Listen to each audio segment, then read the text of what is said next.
안녕하십니까. 30대 직장인 SS준입니다. 이번 영상은 현재 세계 경제 상황에서 내 자산 증식을 위해 할 수 있는 방법은 무엇일까 란 생각으로 시작하게 되었습니다. 요즘 환율 보셨나요? 10년 환율 차트를 봤는데 현재 최고점에 위치해 있습니다. 많은 분들이 미국 주식을 하고 계실 텐데 현재 환율로 환전하여 미국 주식을 매수하기엔 부담감이 적지 않으실 것 같습니다. 저 개인적으로는 1150원 정도가 적정 환율로 보는데 현재 1360원을 잡고 다시 달러가 적정 환율로 내려간다고 가정하고 계산을 해보면 약 15% 정도가 주가가 올라줘야 원점이 되는데 과연 그게 쉬울진 잘 모르겠습니다. 물론 주식이 고점 대비 훨씬 많이 떨어졌지만 그땐 코로나 때였고 다시 그 최고가까지 가는데 얼마나 걸릴지 잘 모르겠습니다. 그렇기에 전 현재 미국 주식은 달러 보유자들의 영역이고 추가 매수하기엔 부담이 크다고 생각을 합니다. 거기다 계속되는 미국 기준금리 인상 등으로 주식, 코인, 부동산 어느 거 하나 할 거 없이 타격이 너무 커 저희가 자산 증식은커녕 기존 가지고 있던 자산을 지키기도 어려운 실정입니다. 이 그림은 코스피, 코스닥 1일, 일주일, 1개월, 3개월 매매 동향인데 1개월 전엔 외국인들의 매수세가 조금 있었지만 9월 2일엔 다시 외인들이 매도를 보이는 것을 알 수 있습니다. 우리나라는 10월에 금리 인상이 있을 테고 미국은 9월에 금리 인상이 있을 테니 금리 역전이 발생할 텐데 국내 주식 하시는 분들은 조금 보수적으로 접근하셔야 되겠습니다.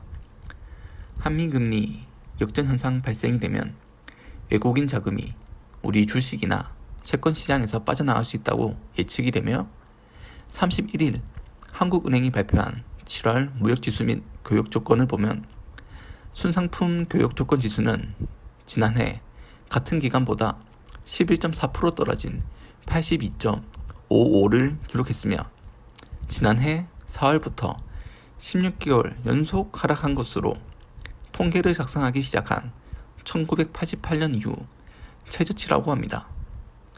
수출 총액으로 수입할 수 있는 상품의 양을 나타내는 소득 교역 조건 지수는 8.4% 떨어진 103.16으로 수출 물량 지수가 올랐으나 순상품 교역 조건 지수가 더 큰 폭으로 하락한 결과입니다. 이렇듯 상황은 계속해서 악화되고 있으며 금리 역전과 달러 환율이 계속해서 오르면 외국인 자금이 빠져나감으로써 코스피와 코스닥은 지금보다 더 하락으로 내려가는 좋지 않은 미래가 보이는 것 같습니다. 이 데이터는 한국 수출, 수입 통계를 나타내는 자료인데 아직 22년 4분기가 남았지만 현재 기준으로 약 10년 데이터를 보시면 처음으로 수입이 수출을 역전한 것을 알 수 있습니다. 이 그림은 한국 10대 수출 상품 비중을 나타낸 자료입니다. 10대 수출 상품 비중은 전체에서 57.9%를 차지하며 그중 반도체가 19.5%로 가장 큰 비중을 차지하는 것을 알 수 있습니다. 이 그림은 한국 10대 수입 상품 비중을 나타낸 자료로 10대 수입 상품 비중이 50.6%를 차지하며 그중 원유를 비롯한 천연가스, 석탄 등 에너지 자원이 큰 비중을 차지하는 것을 알 수 있습니다. 이 자료는 한국의 10대 수입 수출 무역국을 나타낸 자료입니다. 우리나라는 수출 주도형 제조 강국으로 도약한 나라인데 이 데이터를 보시면 한국 수출은 중국 시장 비중이 크다는 것을 알 수 있습니다. 에너지 및 원자재 가격 상승, 경기 둔화 등 악재가 겹치면서 일본이나 독일 등 제조업 중심 수출 대국 모두가 어려움을 겪고 있는 시기라고 하지만 우리나라는 이 나라들과는 조금 다릅니다. 중국 경기 둔화 전망에 주요국들의 중국 수출도 감소세로 돌아섰지만 미국과 일본 등 원천 기술을 보유하고 있는 국가들의 대중 수출 감소폭은 상대적으로 양호한 것으로 나타납니다. 예컨대 반도체 제조 장비만 놓고 봐도 올 상반기 한국의 대중 수출 규모가 전년 동기 대비 51.9%나 줄어든 반면 일본과 미국의 수출 감소폭은 각 15.3%, 13.2%에 그쳤습니다. 심지어 중국에서 수입하는 소재 의존도도 무시할 수 없는데 올해 상반기 1,000만 달러 이상 수입품 가운데 중국 의존도가 75% 이상인 품목은 178개로 절반 이상인 52.5%가 넘는다고 합니다. 또한 수요가 급증하고 있는 전기차 배터리용 핵심 조제 수입액이 급등세로 돌아서면서 수산화 리튬 수입액은 올 상반기에만 404% 증가했습니다. 이러한 내용들로 만약 지금부터 원자재 공급망을 다 변환하지 않는 이상 앞으로 중국 무역에서 이익 구조가 바뀔 수 있다는 결론이 나옵니다. 더군다나 우리나라 수출품 중 가장 큰 비중을 차지하는 반도체에서 지난 8월 반도체 수출액이 전년 동기 대비 7.8%가량이 줄어들었으며 반도체 수출 증가율은 올해 5월 14.9%에서 7월 2.1%까지 낮아졌습니다. 저희 무역 수지에 있어서 반도체 의존도가 상당히 높은데 대중무역 수지만 하더라도 반도체를 제외하면 2021년 이미 적자로 전환된 상태입니다. 여기서 제일 큰 문제는 반도체 수출 부진이 단기간 해소되기 어렵다는 실정입니다. 한국의 주요 수출품인 메모리 반도체는 스마트폰이나 가전제품에 들어가는데 관련 업체들이 지난해부터 재고 확보에 열을 올린 데다 최근 경기 둔화 우려가 커지면서 당분간 수요가 위축될 전망이고 실제로 국내 반도체 업체들의 재고율은 125%로 2020년 5월 이후 최고치를 기록하고 있습니다. 더 나아가 중국은 지난해 기준 한국 반도체 수출액의 40%, 홍콩까지 포함하면 60%를 가져가던 최대 고객인데 최근 메모리 반도체 기술 격차를 무섭게 좁혀오고 있으며 중국 반도체 업체인 양쯔 메모리 테크놀로지는 지난 7월 196단 낸드 플래시 개발에 성공했다고 발표한 바 있으며 아직 시장에선 중국 업체의 품질을 의심하곤 하지만 이번 애플에서 출시하는 아이폰 14 등에 탑재하기로 했다는 소식이 알려지면서 위기감이 더 고조되고 있습니다. 이런 상황에서 반도체 수요가 살아날 것으로 예측되는 2024년이 되더라도 중국에서 대규모 흑자를 내던 교역 구조가 무너질 수 있다는 결론이 나옵니다. 이번 자료는 세계 주요 증시 현황인데 보시다시피 좋지 않은 모습이 보입니다. 유럽 쪽은 가스 공급 재개에 반등한 모습을 보였지만 9월 2일 장이 끝나고 러시아가 가스 누출 발견으로 공급 중단을 통보함으로써 월요일에 다시 하락할 거로 예상이 됩니다. 지금까지 알아본 내용만 보면 우리가 자산 증식을 하기엔 결코 쉽지 않은 상황이며 이 상황에서 어떻게 하면 조금이라도 자산 증식을 할 수 있는가에 대해 고민을 해보았는데 부동산을 제외하고 4가지 정도로 생각할 수 있었습니다. 첫째, 환전이 부담은 되나 그럼에도 불구하고 매달 미국 주식을 매수한다. 물론 달러 환율이 고점이긴 하지만 더 오를지 내릴지도 모르는 상황이지만 장투를 한다면 달러 가격은 평균이 대되고 주가는 지금껏 그래왔듯이 계속해서 우상향한다고 믿기 때문입니다. 둘째, 환율이 부담이 되고 앞서 알아본 대로 국내 상황이 좋진 않고 외국인들이 빠져나가고 있는 실정이지만 그럼에도 불구하고 외국인들의 매수세가 조금 들어온 전기차, 배터리, 반도체 섹터 우량주를 매수한다입니다. 어쨌건 간에 이 섹터는 세계 점유율에서 큰 비중을 차지하고 있으며 고점 대비 하락한 가격대에 우리도 이 경제 상황만 극복된다면 지금은 힘들지라도 나중에 수익을 얻을 수 있다 믿기 때문입니다. 셋째, 미국 지수 추종하는 ETF 매수나 연금 소득공제 받는 만큼만 연금에 넣어 연금 계좌에서 나스닥 100이나 S&P 500을 사고 나머지 금액의 파킹 통장 또는 예금에 넣고 기회를 보는 것입니다. 아무래도 이 방법이 제일 안정적이고 보수적이지만 현재 제일 메리트 있는 방법이 아닐까 생각합니다. 넷째, 환전 부담이 덜한 다른 나라 주식을 매수하는 것입니다. 물론 미국에 투자하는 것이 가장 매력적이긴 하나 우리나라 삼성전자처럼 세계의 큰 영향력을 가지는 각 나라별 대표적인 주식들이 있습니다. 앞서 말했듯이 한국 무역 수지 등 앞으로도 경기 상황이 좋지 않은 것으로 예측이 되기에 물론 다른 나라도 비슷한 실정이겠지만 그래도 이럴 때 환전 부담이 적은 다른 나라 대장주를 매수해보는 것도 좋은 선택이지 않을까 하여 한 방법으로 생각을 해보았습니다.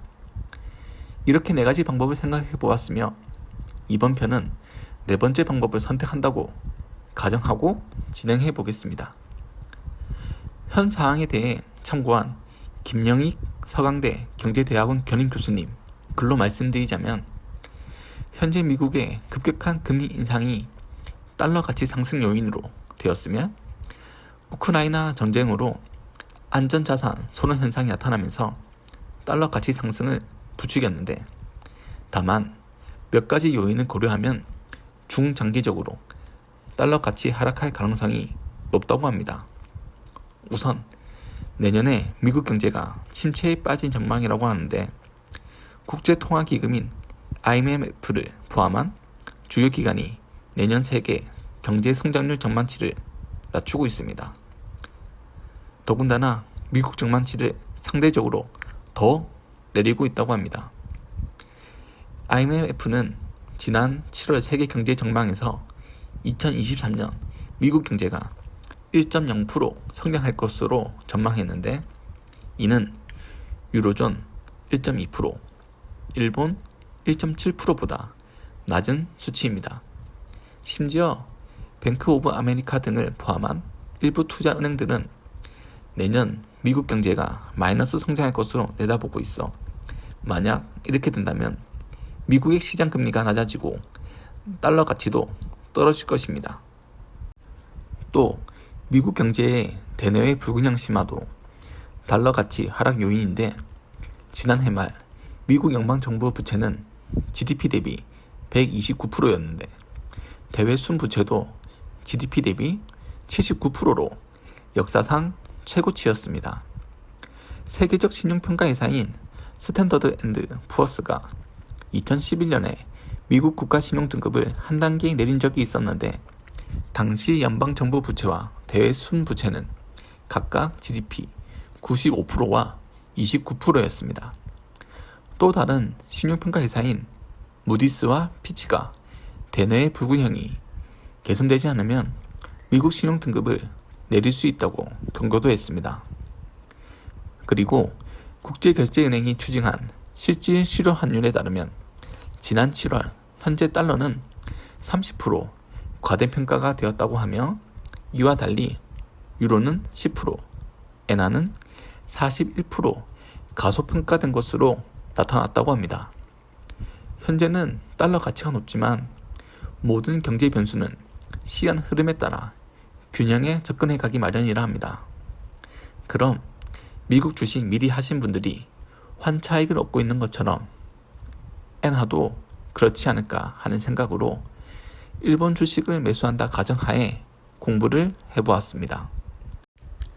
먼저 일본 엔화는 최저점은 아닐지언정 환전하기엔 나름 메리트 있는 가격대라고 생각합니다.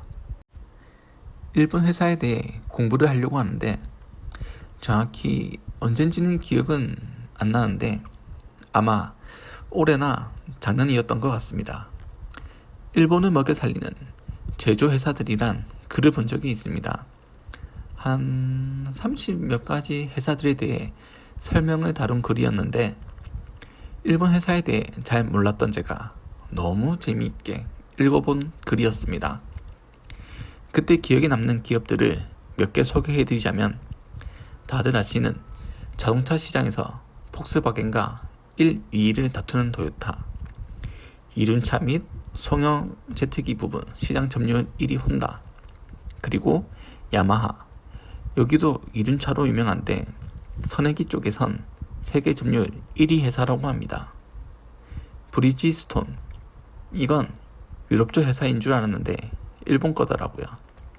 타이어 세계 점유율 1위, 그리고 시마노, 자전거 구동계 부품 쪽에서 전 세계 1위에 낚시 쪽에서도 일본 다이아와 함께 압도적인 점유율을 가지고 있다고 합니다. 그리고 다들 아시는 아주 유명한 회사인 화낙, 로봇 시장 점유율 1위에 전기차 시장 부동의 1위인 테슬라, 그 테슬라 공장 라인을 보시면 거기서 차 만드는 기계들이 화낙입니다. 다이킨 공업 에어컨 공조기 등 만드는 회사로 공조기 분야 세계 점유율 1위, 도레이, 탄소 섬유 분야 전 세계 1위, 미국 보잉, 나사 등 우주 항공 분야에도 들어갈 정도로 기술력을 가진 회사 등이 있습니다. 생각보다 각 분야별 세계 점유율 1위 회사들이 많지 않나요? 그때 30몇 가지 회사 중 기억은 잘 안 나지만 센서 쪽에서도 1인 회사도 있었고 무튼 더 많이 있었던 것으로 기억이 나는데 그 글을 접하고 일본에 대해 좀 놀랬던 기억이 납니다. 이렇게 좋은 기업들이 많았지만 저는 도레이란 회사를 선정하게 되었습니다. 선정 배경은 먼저 가격인데요. 일본 주식은 미국과 국내 주식과 달리 매수를 하려면 한 번에 100주를 매수해야 됩니다. 우리 직장인들이 월급날에 맞춰 몇 주씩 분할 매수하는 것처럼 일본 주식은 그렇게 매수하기가 조금 힘이 듭니다. 특히 앞서 말한 다이킨 공업이나 화낙 같은 경우엔 매수하기 위해 2천만원 이상의 돈이 필요합니다. 그래서 큰 금액대가 필요한 회사는 아쉽게도 제외를 하게 되었습니다. 그리고 도레이란 회사는 약 2% 이상의 배당이 나오기에 지금 같은 시기에 단기로도 나름 소소하게나마 이득을 취할 수 있기에 나쁘지 않다 생각을 했습니다. 물론 그 이유뿐만 아니라 주대 선정 이유는 우주항공 관련주로 포함되기 때문입니다. 우리나라에도 얼마 전 누리호, 다누리호를 발사함으로써 우주항공에 큰 관심을 받았으며 관련주가 많이 상승함을 알 수 있었는데요. 물론 우주항공 관련하여 투자를 한다면 국내나 일본보다 미국 주식 종목 ARKX, KTOS 등 하는 것이 더 좋다고 생각합니다. 그럼에도 불구하고 일본 주식인 도레이를 고른 이유는 네 번째 방법으로 한다는 가정하에 생각을 해보았고 환전 부담이 적다는 이유와 앞서 말한 엔화의 가치가 과소평가되었다는 말과 그리고 항공우주에 빠질 수 없는 소재인 탄소 섬유 세계 1위 점유율을 확보하고 있는 회사란 점입니다. 그럼 탄소 섬유는 무엇인지 간략하게 소개를 해보자면 탄소 섬유는 원사 안에 탄소가 92% 이상 함유된 섬유로 철에 비해 무게가 4분의 1에 불과하지만 10배의 강도, 7배의 탄성을 갖고 있으며 내부식성, 전도성, 내열성이 높아 철이 사용되는 모든 제품과 산업에 적용이 가능해 꿈의 신소재라고 불리고 있습니다. 이 탄소 섬유의 핵심은 철에 비해 가볍지만 강도가 더 강하므로 철을 대신할 수 있다는 사실입니다. 또한 탄소 섬유는 수소 에너지에도 필수적인 요소인데 일반 공기보다 수백 배의 고압이 견디며 수소 에너지의 이송 저장 등에 꼭 필요한 수소 연료 탱크의 핵심 소재입니다. 요즘 전기차가 대세이긴 하나 미래 친환경 에너지 자동차 중 하나인 수소차에도 필수적인 핵심 소재이며 수소차 시장도 계속해서 늘어남에 따라 탄소 섬유의 필요성은 계속해서 증가할 것입니다. 또한 현재 뉴스를 보시면 알겠지만 지구온난화 등 유럽 기온 이상 등으로 환경 규제가 계속적으로 강화되고 있습니다. 그에 따라 가볍고 강도가 높은 탄소 섬유는 항공기 동체, 자동차 차체의 적용 및 경량화에 따른 연비 개선 효과를 더불어 CO2 배출 감소 효과에 따른 연비 향상으로 배기가스 감축의 효과를 얻을 수 있는 친환경 소재입니다. 그 밖에도 풍력 발전기 회전 날개, 연료전지, 전자제품의 플라스틱 대체제, 로봇, 건축 토목의 보강제 및 낚싯대나 골프채, 테니스 라켓, 의료기기 등 많은 분야에도 사용되어집니다. 그리고 유인달 탐사선 아르테미스, 다누리호 등 달에 대한 탐사 및 관심도가 증가하고 있는데 제가 이 얘기를 꺼낸 이유는 항공우주에 중점을 두는 이유가 달 탐사를 두고 있기 때문입니다. 어떤 행성을 가든지 에너지의 자유, 관측의 편리함 등 달 탐사가 항공우주 발전에 한층 더 속도를 끌어올리는 발화점이 될 거라고 생각을 하는데 유튜브 신박과학에서 달에 가야 하는 이유편을 보고 좀 더 자세히 알 수 있었는데 그중 몇 가지만 이야기해 보겠습니다. 첫째, 달 기지 구축입니다. 달은 귀중한 금속과 녹회 연료 성분을 포함하여 풍부한 광물 자원을 보유하고 있으며 희귀 광물 중 하나인 트로일라이트가 있어 달의 흙과 결합하여 시멘트보다 훨씬 더 강력한 건축 자재를 만들어낼 수 있어 기지 구축이 보다 쉽습니다. 이렇게 달의 기지를 구축하게 된다면 우주 탐사 임무를 위한 노력과 비용이 현저하게 감소되는데 그 이유가 중력을 극복하고 우주의 다른 천체에 도달하려면 특정 속도 도달이 필요합니다. 지구에서 화성으로 가기 위해선 초당 13.1km 정도의 최고 속도가 필요합니다. 이를 구현하기 위해선 거대한 로켓과 톤 단위의 연료, 그리고 아주 복잡한 궤도의 조작이 필요하지만 달에서 화성으로 이동하기 위해 필요한 속도는 초당 2.9km만 있으면 됩니다. 거의 초당 속도가 약 4분의 1이 줄어들며 이 줄어든 만큼 연료 등 절감이 되겠습니다. 둘째, 앞서 말한 헬륨3 자원입니다. 이건 EBS 다큐 지구인이 1만 년 동안 사용할 수 있는 에너지를 참고하였습니다. 달엔 헬륨3 매장량이 최소 100만 톤이 있다고 하는데 헬륨3는 지구의 화석 연료와는 비교할 수 없을 정도로 높은 에너지 효율을 가지며 에너지 효율 비교를 한다면 헬륨3는 1톤이 석유론 1,400만 톤, 석탄으론 4,000만 톤과 같으며 불과 헬륨3가 25톤만 있어도 미국 인구 3억 명이 1년 동안 쓸 전력 생산이 가능하며 만약 달에 있는 헬륨3를 모두 가져온다면 지구는 1만 년 동안 에너지 걱정 없이 살 수 있다고 합니다. 이것 외에도 헬륨3에 관심을 가지는 이유는 친환경을 들 수 있습니다. 우라늄이나 플루토늄은 적은 양으로 에너지를 만들 수 있지만 방사능 폐기물이 많은 원자력 발전 방식이라면 헬륨3를 이용하면 원자력 발전보다 5배나 큰 에너지를 낼 수 있지만 방사능 폐기물은 거의 나오지 않아 안정성과 효율성을 가집니다. 그렇지만 물론 가서 캐내는 것도 현재의 과학으로는 불가능하며 들고 온다 한들 헬륨3를 이용할 핵융합 신원로가 만들어져야 돼서 한 2055년 정도 돼야 실제 발전 가능할 것으로 예상된다고 합니다. 하지만 달엔 헬륨3만 있는 것이 아니라 500조에서 한 1500조 달러 가치가 있는 각종 희귀 광물이 산재하기에 달에 갈 이유는 충분하다고 보여집니다.